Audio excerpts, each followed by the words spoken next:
మన ఆర్థిక రంగాన్ని, పరిశ్రమల రంగాన్ని,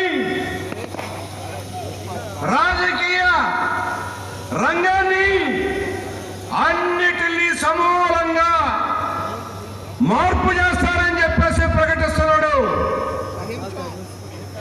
బ్రిటిష్ వాళ్ళ కాలంలో 200 సంవత్సరాలు బ్రిటిష్ వాళ్ళకి రోజుల్లో మన రైతులు నలిగిపోయారు. మన పరిశ్రమలు అభివృద్ధి కాలేదు. మా దేశాన్ని మేమే పరిపాలించుకుంటాం. ఈ బ్రిటిష్ వాడు ఎవడు? నా దేశానికి స్వాతంత్ర్యం కావాలని పోరాడి సాధించుకున్నాం. దేశానికి స్వాతంత్ర్యం వచ్చాక నా కాళ్ళ మీద నేను నిలబడి నా పరిశ్రమను నేను అభివృద్ధి చేసుకుంటా. నా కాళ్ళ మీద నేను నిలబడి వ్యవసాయాన్ని నేను అభివృద్ధి చేసుకుంటా. మన విధానం స్వావలంబన. ఈ స్వావలంబనకి పునాది ప్రభుత్వ రంగం. ఇది నేను చెప్పే మాట కాదు. 1947లో ఆనాడు కేంద్రంలో అధికారానికి వచ్చినటువంటి కొత్తగా ఏర్పడ్డ ప్రభుత్వం చెప్పిన మాట. అందులో భాగమే విశాఖ ఉక్కు. అందులో భాగమే రైతులకి రకరకాలైన రాయితీలు, సబ్సిడీలు, రైతులకి గిట్టుబాటు ధరలు. ఇవన్నీ కూడా గిట్టుబాటు ధరలు ఎవడో దయాదాక్షిణ్యాలతో రాలా. బ్రిటిష్ వాళ్ళ రోజుల్లో ఆకలితో కాయ కష్టం చేసే రైతు పట్టడన్నం తినలేక అల్లో రామచంద్రాన్ని అల్లాడిపోతున్న రైతును చూసి కరువు కాటకాలు వస్తే కరువు కాటకాలకి ఆర్తనాదాలకి చెలించిన దేశ స్వాతంత్ర్యం కోసం పోరాడితే దానిలో నుంచి గిట్టుబాటు ధరలు, సబ్సిడీలు వచ్చాయి.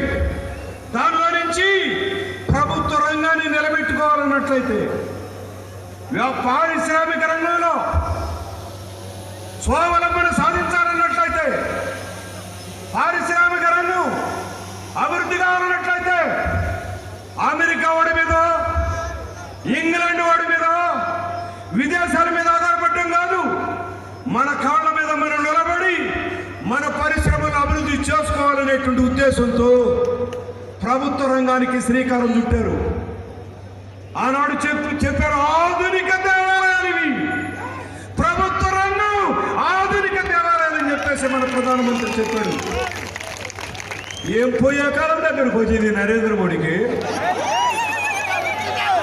దేశానికి స్వాతంత్ర్యం వచ్చిన తర్వాత దేశ స్వాతంత్ర్యం కోసం పోరాడిని సాధించుకుంటే నిన్నగాక మొన్న అరిచేతిలో స్వర్గం చూపించి అధికారానికి వచ్చి రెండోసారి అధికారానికి వచ్చిన తర్వాత రెండోసారి గెలిచిన తర్వాత 303 స్థానాలు వచ్చినాయా? పార్లమెంట్లో ఫుల్ మెజార్టీ వచ్చిందా? ఇక కళ్ళు మిన్ను కనపడకుండా పోయినాయి. మొత్తం ప్రభుత్వ రంగాన్ని, పరిశ్రమలన్నింటినీ ప్రైవేటీకరణ. మిత్రులారా, నేను మళ్ళా వస్తా. ఇక్కడ నా పేరు పి. మధు, ఒక బాధ్యత కలిగిన కమ్యూనిస్ట్ పార్టీ మార్క్సిస్ట్ రాష్ట్ర కార్యదర్శి. మళ్ళా వస్తా. నేను ఒక మాట చెప్తున్నా, సావధానం నేనండి. ఈ విశాఖ రైల్వే స్టేషన్కి రేపు ఎల్లుండో జిఎంఆర్ రైలు రాబోతా ఉంది. రేపు ఎల్లుండో మెగా కృష్ణారెడ్డి రైలు రాబోతా ఉంది. కొన్ని వందల సంవత్సరాలు మన రైల్వే రంగాన్ని మన ప్రభుత్వ రంగంలో అభివృద్ధి చేసుకుంటే ఏం పోయాల దగ్గరికి వచ్చింది. దాన్ని జిఎంఆర్ రోడ్డుకో ఈ మెగా కృష్ణారెడ్డికో కట్టబెట్టడానికి ప్రైవేట్ రైళ్లు రాబోతున్నాయి. మిత్రులారా, ప్రైవేట్ రైళ్లు వస్తే ఏమిటంటే ప్రైవేటు బస్సులు ఉన్నాయి కదా, అదే ప్రైవేటు రకరకాలైనటువంటి సేవలు అందించే వాళ్ళు ఉన్నారు కదా, మీకు ఎందుకంటే అంత కడుపు మంట అని చెప్పేసి అని అడగొచ్చు. నేను మనవి చేస్తున్నాను మిత్రులారా, ప్రైవేట్ అంటే మామూలు ప్రైవేట్ కాదండి. ఇదే గుళ్ళో లింగాన్ని గుట్కా మింగే ప్రైవేట్. మిత్రులారా, జిఎంఆర్ రైళ్లు, మెగా కృష్ణారెడ్డి గారి రైళ్లు, ప్రైవేట్ రైళ్లు, విశాఖపట్నం రైల్వే స్టేషన్కి వచ్చే రైళ్లు ఈ మామూలు రైలు కాదు స్వామి. ఇప్పుడు ఇక్కడి నుంచి విజయవాడకి 1000 రూపాయలు టికెట్ అయితే 4000 రూపాయలు ఉంటుంది టికెట్ జిఎంఆర్ రైలు. నేను మనం చేస్తున్నా మిత్రులారా, జిఎంఆర్ రైలుకి టికెట్లు అమ్మేవాళ్ళు మనం ఎవరు సాలరట. ఈ ఊళ్ళో టికెట్లు అమ్మేవాళ్ళు ఎవరు లేరయ్యా. Amazon అమ్మబోతున్నాడు ticket. అమెజాన్ నేను చెప్పే మాట కాదు, నిన్న కాక మొన్న సాక్షి పేపర్లో వచ్చింది ఎంత వార్త. నేను చెప్పే మాట కాదు, నేను మనం చేస్తున్నా మీకు. అమెజాన్ వాడట ప్రైవేట్ రైళ్ళకి టికెట్లు అమ్ముతాడట. ప్రైవేట్ రైళ్ళకి టికెట్లు అమ్మడే కాదు, క్యాష్ బ్యాక్ ఇస్తాడట. క్యాష్ బ్యాక్ అమెజాన్ వాడికి క్యాష్ బ్యాక్ ఇస్తాడట. మనం చూస్తున్నాం నాయను, రిలయన్స్ చూస్తున్నాం. రిలయన్స్ ఫ్రెష్ మీ ఊళ్ళో చాలా ఉండుంటుంది. ఈ విశాఖపట్నం వాళ్ళకి చాలా తెలుసు. ఈ స్టీల్ ప్లాంట్లో కోఆపరేటివ్ సొసైటీ ఉంది. స్టీల్ ప్లాంట్లో కోఆపరేటివ్ సొసైటీ కార్మికులకి అతి తక్కువ రేట్లుగా నిత్యావసర వస్తువులు ఇస్తున్నారు. ఈ రిలయన్స్ వాడు కాష్టం కాల ఈడు వచ్చినప్పటి నుంచి మన నిత్యావసర వస్తువులు రేట్లు ఎక్కువైపోయినాయి. ఈ రిలయన్స్ వాడు మనమంతా కరోనా వచ్చి పరిశ్రమలు మూతబడి ఉద్యోగాలు పోయి సగం సగం జీతాలతో పనిచేస్తూ కష్టపడుతున్నటువంటి ఈ రోజుల్లో రిలయన్స్ వాడికి లాభాలు వచ్చినాయ్యా. మందికేమో ఉన్న ఉద్యోగాలు పోతాయా, మందికేమో ప్రైవేట్ స్కూళ్ళల్లో పనిచేసే టీచర్లకేమో జీతాలు నిల్లు, 1 year నిల్లు. ప్రైవేట్ స్కూళ్ళల్లో టీచర్లకి, ప్రైవేట్ సంస్థల్లో పనిచేసే కార్మికులకు అందరికీ జీతాలు నిల్లు. ప్రభుత్వంలో వాళ్ళకి 50%. ఇంతటి పరిస్థితుల్లో రిలయన్స్ వాడికి మొన్న సెప్టెంబర్ ఆఖరికి 2020 సెప్టెంబర్ ఆఖరికి ముగిసిన సంవత్సరంలో రిలయన్స్ వాడికి 31% లాభాలు వచ్చినాయి. మన జనానికేమో 24% ఆదాయాలు పడిపోయినాయి. జనం ఆదాయాలు పడిపోతాయా, కార్మికుల ఆదాయాలు పడిపోతాయా, రిలయన్స్ వాడు ఆదా. ఇంకా నేను మాట చెప్తా, మీకు అందరికీ నవ్విపోతారు. జియో అమ్మ జియో అమ్మ జియో అని అందరూ. కొంతమందికి అయితే ఒంటి మీద బట్టలు నిలబడాల జియో జియో జియో అని ఎదురుపడ్డారు. జియో వాడు వచ్చాడా? తప్పు అనుకున్నారా?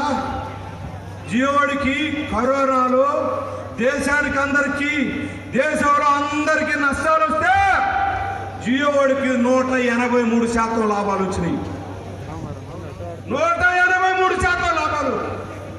మిత్రులారా, నేను మనవి చేస్తున్నా, మేము కమ్యూనిస్ట్ వాళ్ళం. మా కమ్యూనిస్టు ఎమ్మెల్యేలు 67 మంది ఆనాడు విశాఖ ఉక్కు కోసం రాజీనామా చేశారు. నేను మనవి చేస్తున్నా మిత్రులారా, ఎంతకైనా తెగబడతాం. రేపులో ఎల్లుండి మీరు రాష్ట్ర రోకోకు పిలిపివ్వండి. మీ నాయకులు ఇక్కడ ఉండరు, వాళ్ళందరికీ చెప్తున్నా నేను.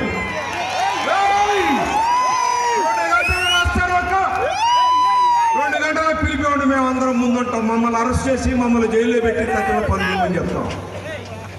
రేపు ఎల్లుండి వారం రోజుల్లో 25 రాష్ట్ర బంధుకు పిలిపివ్వండి, మేము ఉంటాం మీ ముందు. వేదిక మీద చాలా మంది నాయకులు ఉన్నారు. ఆఖరికి ఎమ్మెల్యేలుగా రాజీనామా చేసినటువంటి వాళ్ళు ఉన్నారు.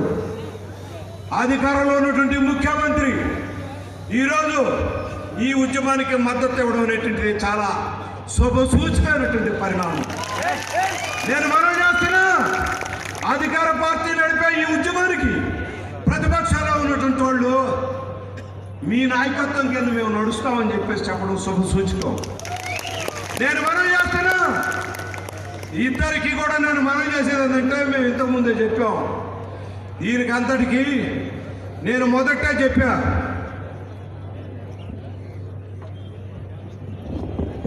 తాగండి మీకేం రాయలేదు.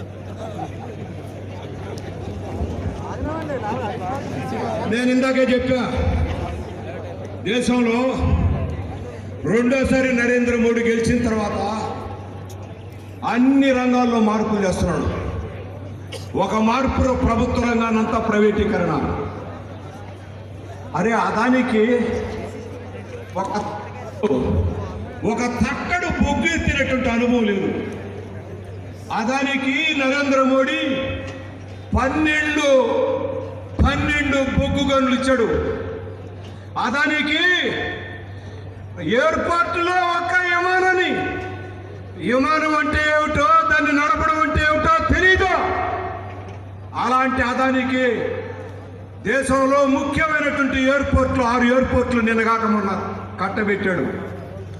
అదానికి కృష్ణాపట్నం పోర్టుని అంతకు ముందు నవయగా వాళ్ళ కింద ఉంటే బలవంతంగా వాళ్ళకి హెచ్చరిక చేసి అదానికి కట్టబెట్టాడు. మీకు అందరికీ నేను మనవి చేస్తున్నా, ప్రభుత్వ రంగాన్నంతా ఒకవైపు ప్రైవేటీకరణ చేశాడు. రైళ్లు ప్రైవేటీకరణ, విమానాలు ప్రైవేటీకరణ, పోర్టులు ప్రైవేటీకరణ, వీడి కాస్తంగా అన్ని ప్రైవేటీకరణ, మొత్తానికి ప్రైవేటీకరణ. నేను మనవి చేస్తాను మీకు అందరికీ, ఒక్క ప్రైవేటీకరణతోనే వదిలిపెట్టలే. వీళ్ళు ప్రైవేటీకరణతో పాటు కొత్త చట్టాలు తెచ్చారు, చట్టాలకు సవరణలు తెచ్చారు. వర్కర్స్ కార్మికుల కోడ్ అట, కోడ్ కార్మికుల కోడ్, కార్మిక చట్టాలకు సవరణ కోడ్. ఈ కోడ్ తెచ్చి ఎప్పుడో బ్రిటిష్ వాడి రోజుల్లో కనీస వేతనాలు, హక్కులు, చట్టాలంటే ఆ చట్టాలన్నింటినీ సంస్కరించి పారలేకాడు. కార్పొరేట్ కంపెనీలకి లాభాలు, కార్మికుల లాభాలు, కార్మికుల యొక్క వేతనాలు, ఆదాయాలు దెబ్బతీసేటట్టుగా చట్టాలు తీసుకొచ్చాడు. 3 చట్టాలు పార్లమెంట్లో రైతుల చట్టాలు తెచ్చాడు. 62 లక్షల కోట్ల రూపాయల వ్యాపారం ఈరోజు వ్యవసాయ రంగంలో జరుగుతూ ఉంది. మన దేశం బడ్జెట్ అంతా, వార్షిక బడ్జెట్ 34 లక్షల కోట్ల రూపాయలు. వ్యవసాయ ఉత్పత్తుల వ్యాపారం ఎంత? 62 లక్షల కోట్ల రూపాయలు. 62 లక్షల కోట్ల రూపాయల వ్యాపారం మీద అదానికి, అంబానీకి ఐటీసీ కన్నుబడింది. దానికోసం పార్లమెంట్లో చట్టం చేశాడు. నేను మనవి చేస్తున్నాను మీకు అందరికీ, కొత్త చట్టాలు తీసుకొచ్చి దేశానికి స్వాతంత్ర్యం వచ్చినప్పటి నుంచి మనం అనుభవిస్తున్నటువంటి వాటన్నింటినీ మన నాటినాడ మట్టి కొట్టేటట్టు దానికోసం నరేంద్ర మోడీ పూనుకున్నాడు. ఇంతటితో సరిపెట్టాల. 3వ విషయం మీరు గుర్తుపెట్టుకోవాలా, చాలామంది ఎస్సీ ఎస్టీ పిల్లలు ఇక్కడ చాలామంది ఉండొచ్చు. కేంద్రంలో బీజేపీ ప్రభుత్వం అనేక పథకాలు, గ్రామీణ ప్రాంతాల్లో ఉపాధి హామీ పథకం అనే ఒక పథకం అమలు జరుపుతున్నారు. చాలా పథకాలు అమలు జరుగుతున్నారు. అంగన్వాడీ కార్మికులకు పథకాలు ఉన్నాయి. అలాంటి పథకాల్లో కేంద్రం యొక్క వాటా తగ్గించి రాష్ట్రాల వాటాలు పెంచి ఆ పథకాలన్నీ నిర్వీర్యమైపోయేటువంటి చర్యలు చేపట్టారు.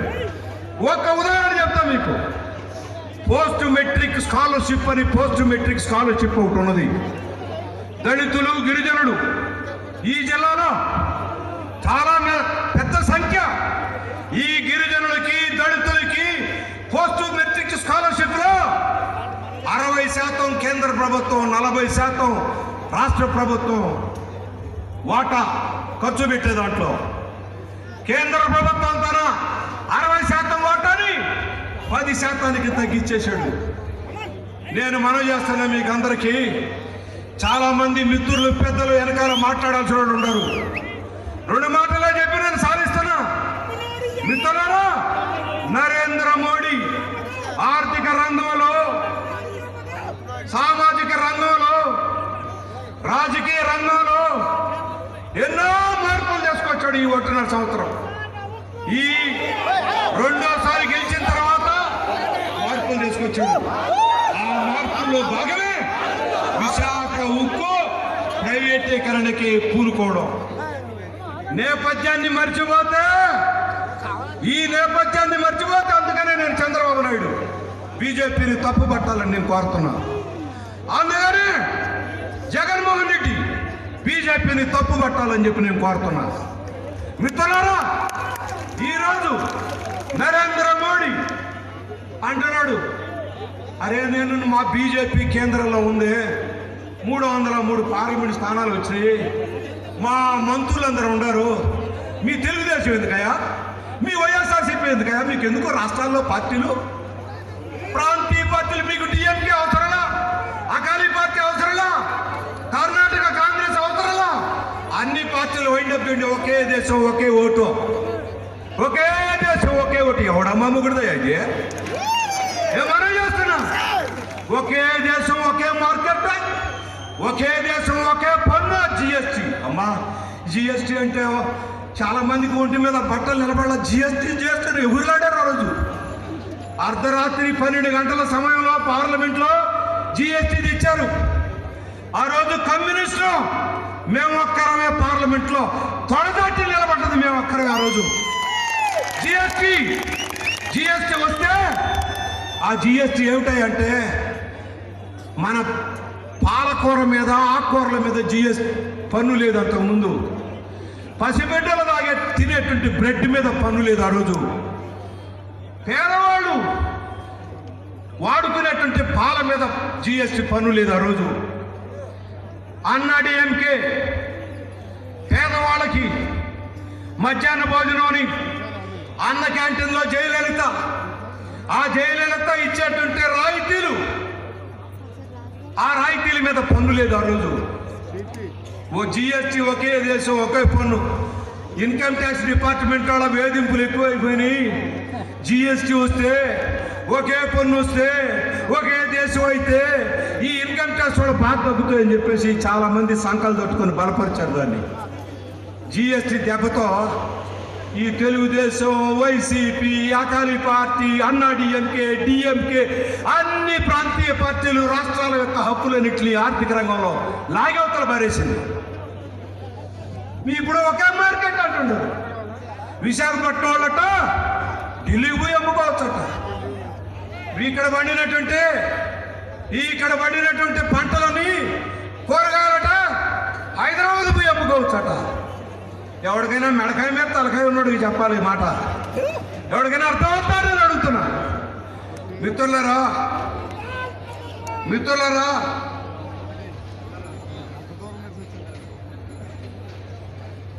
చెప్పండి, ఆగొద్దు. మినిస్టర్ గారు ఎవరో వస్తున్నారు, వారికి ఆహ్వానం. నేను ముగిస్తాను. ఒక్క మాట మీకు అందరికీ మనవి చేస్తున్నా.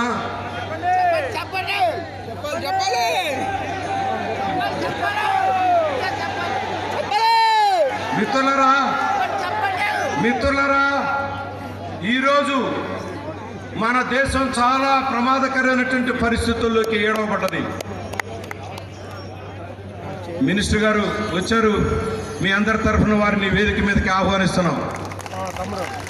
మిత్రులరా, నేను మనవి చేస్తున్నా మీకు అందరికీ. ఈరోజు మన ఉక్కుని ప్రైవేటీకరణే కాదు, అడవుల్ని ప్రైవేటీకరణ చేస్తున్నారు, గనులన్నిటిని ప్రైవేటీకరణ చేస్తున్నారు. రైళ్లలో ప్రారంభించారు, విమానయానంలో ప్రారంభించారు, సముద్రాన్ని ప్రైవేటీకరిస్తున్నారు.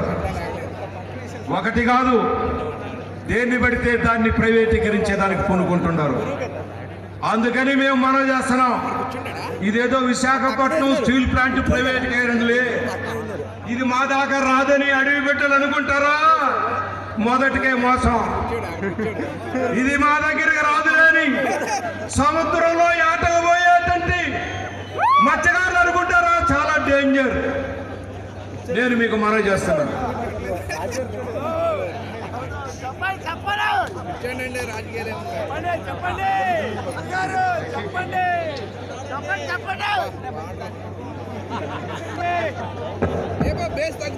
మిత్రులారా, నిజంగా నష్టం వస్తున్నందువల్ల ఈ స్టీల్ ప్లాంట్ని ప్రైవేటీకరణ చేయట్లా. ఎల్ఐసికి ఏమి నష్టం అని ప్రైవేటీకరణ చేస్తున్నారయ్యా? ఎవరికైనా ఈ దేశంలో ఎవడో చెప్తున్నాడు, ఒక కేంద్ర మంత్రి, నేను దాకా ఒక పార్టీ, నిన్న ఇంకో పార్టీ అంటే విశాఖపట్నంలో స్టీల్ ప్లాంట్ ఎక్కడికి పోగొట్టాం? మాకు కొత్తగా నిలబెట్టాడు ఈ మానవుడు. పూర్తిగా దమా ఖరాబ్ అయింది. ఈ పార్టీ వచ్చి ఆ పార్టీకి, ఆ పార్టీ ఈ పార్టీకి వచ్చి దమా ఖరాబ్ అయింది అతను. తెలుసు మీకు తెలంగాణ భాష. తమాకంటే బుర్రలో పెంట జారింది. నేను మనవి చేస్తున్నా మీకు అందరికీ. మిత్రులారా, ఇది ప్రైవేటీకరణ అనేది అన్ని రంగాల్లోకి విస్తరించింది. ఇది విస్తరింపజేయడం కోసం నరేంద్ర మోడీ పూనుకున్నాడు. ఏ పరిస్థితుల్లోనూ విశాఖ ఉక్కు ప్రైవేటీకరణ జరగడానికి వీల్లేదు. దీన్ని సాగనీవు. నిన్ననే కడపలో చెప్పాం.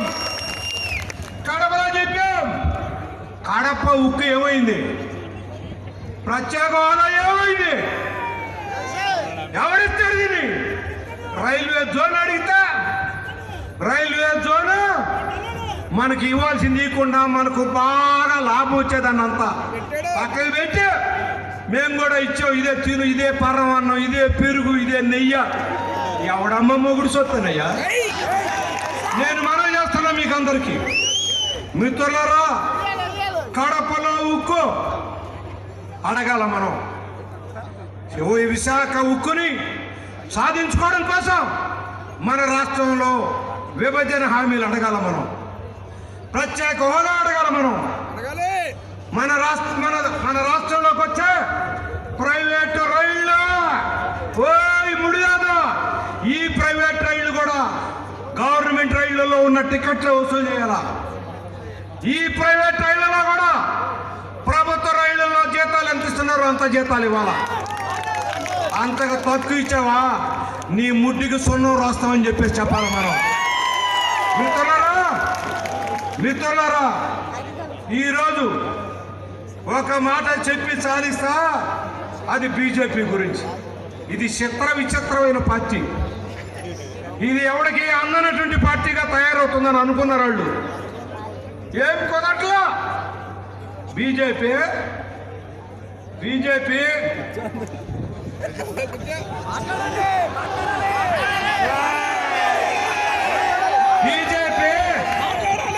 ఢిల్లీలో BJP, all India BJP Visakha ఉక్కు ప్రైవేటీకరణ అంటారా? ఇక్కడ బీజేపీ ఎవడు అంటే లేదు ప్రభుత్వ రంగంలో ఉండాలంటాడా? ఎవడు చెవులో పూలు పెట్టడానికి ఇది? అక్కడ 5 ఏళ్ళు దాకా 10 ఏళ్ళు కావాలంటాడా? ఎవడమే సొత్తా? ఇక్కడికి వచ్చేసరికి మాట్లాడు. నాకు బాగా గుర్తు, వెంకయ్య నాయుడు నేను మీ ఇద్దరు స్టీల్ ప్లాంట్ కోసం కొట్లాడాం నెల్లూరులో. మీ ఇద్దరం ఒకే పీరియడ్, ఒకే కాలేజీ. వెంకయ్య నాయుడు ఎందుకు మాట్లాడు స్టీల్ ప్లాంట్ గురించి? వెంకయ్య నాయుడు ప్రత్యేక ఎందుకు అడుగుడు? నేను మనం చేస్తున్నా. అంతేకాదు అమరావతి అక్కడ ఒక మాట, ఇక్కడ ఒక మాట బీజేపీ. నేను మనవి చేస్తున్నా మిత్రులారా, బీజేపీ యొక్క విధానాలను ఎదుర్కోకుండా ఈ ప్రైవేటీకరణ విధానాలని మనం నివారించలేము. బీజేపీని ఎదుర్కోవడం ద్వారానే విశాఖ ఉక్కును రక్షించుకోగలం అనేటువంటిది మనం అందరం కూడా గుర్తించాలి. ఇటువైపు మీరందరూ కూడా దృష్టిని సారిస్తారని, మీరందరూ కలిసి కార్మిక సంఘాలన్నీ కలిసి ఒక కమిటీగా ఏర్పడి కార్మిక సంఘాల ఆధ్వర్యంలో ఈ ఉద్యమానికి మీరు సారథ్యం వహించడాన్ని మేము హర్షిస్తున్నాం. నేను రామకృష్ణ మేమందరం కూడా సంప్రదించుకున్నాం. విశాఖపట్నంలో ఇది మంచి పరిణామం. కార్మిక సంఘాలు